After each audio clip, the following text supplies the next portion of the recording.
Boa noite, eu sou o Renato, sou designer há 15 anos e atualmente eu estou me aprofundando no design de permacultura. O objetivo é construir um centro de desenvolvimento humano e ambiental.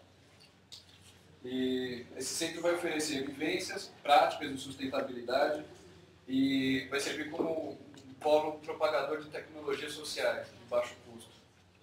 E a permacultura, que é a inspiração do projeto, ela é uma metodologia de planejamento baseada em 3 éticas: cuidado com as pessoas, com o ambiente e repartir os excedentes, definir o quanto é suficiente para a gente. O nosso público é quem quer praticar sustentabilidade com a mão na massa e, ao mesmo tempo, com todo o embasamento intelectual. Pessoas, organizações que podem usar o nosso espaço para seus próprios eventos, desde que sejam alinhados com os princípios da permacultura. E pessoas que querem começar a construir utilizando essas técnicas de tecnologias sociais para construir de forma ecológica e de baixo impacto. Os diferenciais do nosso projeto é o seguinte: a gente encontrou um lugar muito propício para isso e muito perto de São Paulo, perto o suficiente para a gente ir e voltar no mesmo dia, se precisar, e longe o suficiente para você se distanciar de tudo isso daqui, né?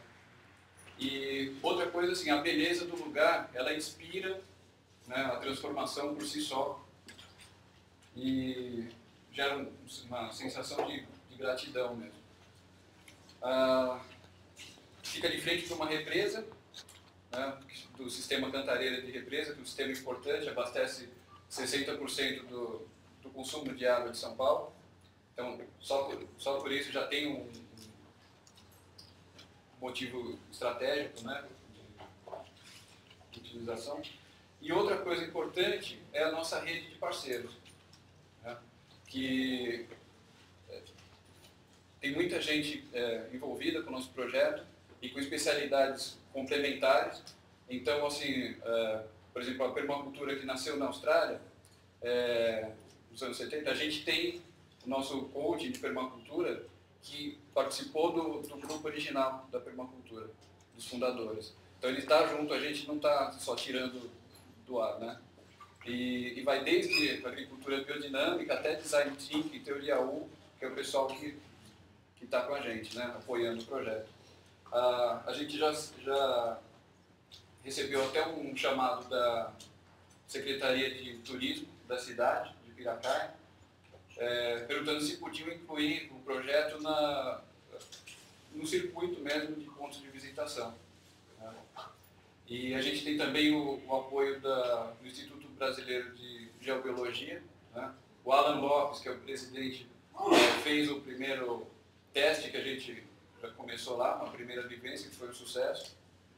E o estágio atual do projeto é assim: a gente, na prática, o que é a permacultura? A gente está recuperando um solo degradado, reflorestando, estamos implementando soluções de saneamento, né, e soluções biológicas, e estamos terminando de construir a sede da casa. A sede está sendo construída com materiais locais, os tijolos foram feitos com a terra que saiu do próprio local, o tijolo de terra crua, artesanal.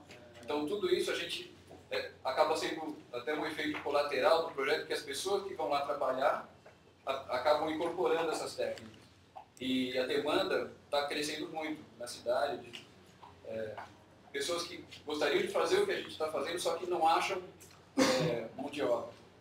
A gente está lá e está fazendo, e isso começou em 2007. O que nós queremos é assim, apoio. A gente precisa de apoio porque o projeto vai ter que atrasar por falta de recursos, né, esse término da casa. E esqueci o que eu ia falar, mas... E assim, então todos convidados para conhecer. Seria um prazer ter vocês lá. A menor ideia do que você está apresentando. Assim, você falou de Centro de Desenvolvimento Humano, práticas sociais, tecnologias sociais, da Cantareira, turismo, teoria U.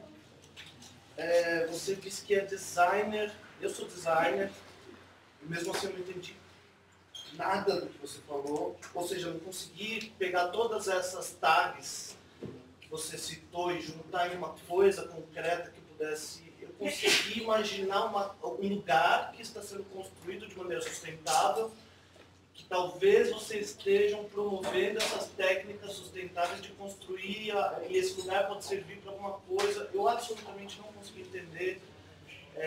Então eu acho que você tem que, assim, se pudesse dar uma sugestão, eu diria para você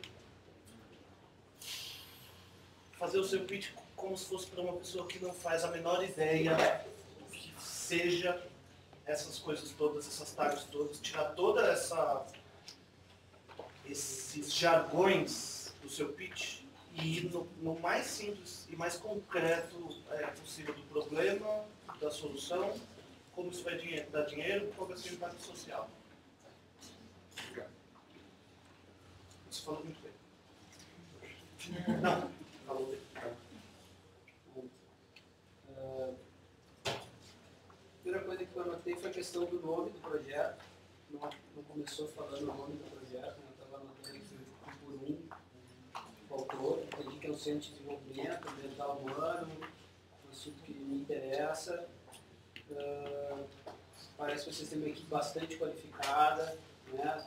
Pessoas que parecem ser especialistas no assunto. Acho que isso, para mim, ficou bem forte, assim, de ser uma equipe preparada. Mas não ficou claro qual é o negócio, qual é o modelo de negócio. Você falou em alugar o espaço, treinamento, me pareceu isso, né? Assim, então, a gente bater nessa tecla. O modelo de receita vem daqui, aluguel, treinamento. Me pareceu uma oportunidade que as pessoas que vão lá querem mão de obra, talvez uma oportunidade, me parecendo uma oportunidade de oferecer treinamentos, né? Parece que é uma oportunidade aí. E é isso, e o apoio, né, eu só não entendi que tipo de apoio, é contato, é dinheiro, é mão de obra, é materiais, né, então esses foram os meus pontos. Mas é um tema que me interessa bastante, eu queria conversar contigo depois um pouco mais. Discordo com o do Gilberto, eu acho que eu entendi, sim, tem um linguajar que passa por uma série de coisas, mas se explica o espírito do negócio. Acho que você poderia botar um pouquinho mais de emoção, você estava nervoso, mas você poderia botar um pouco mais de emoção, de sentir mais a coisa, que faz parte da cultura, um pouco essa coisa. E eu acho que do outro lado você tinha que tirar um pouco da tua paixão pelo produto, pelo serviço, pelo projeto em si, e pensar um pouquinho mais no business. Porque aí você vai responder uma série de coisas que já foram colocadas. Apresenta mais rápido o que é o produto, que você é apaixonado, até com um pouco mais de paixão, e depois vai para o negócio.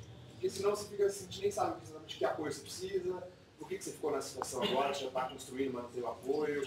Se você pensar um pouquinho menos sem fins lucrativos, talvez mais com fins lucrativos, mesmo que não seja, mas a mentalidade de fins lucrativos, talvez se encontre respostas mais claras para uma paixão que parece interessante e que eu acho que eu entendi. Acho que eu entendi. Não entendi. Bom, eu concordo bastante com o Gilberto, um pouquinho com você.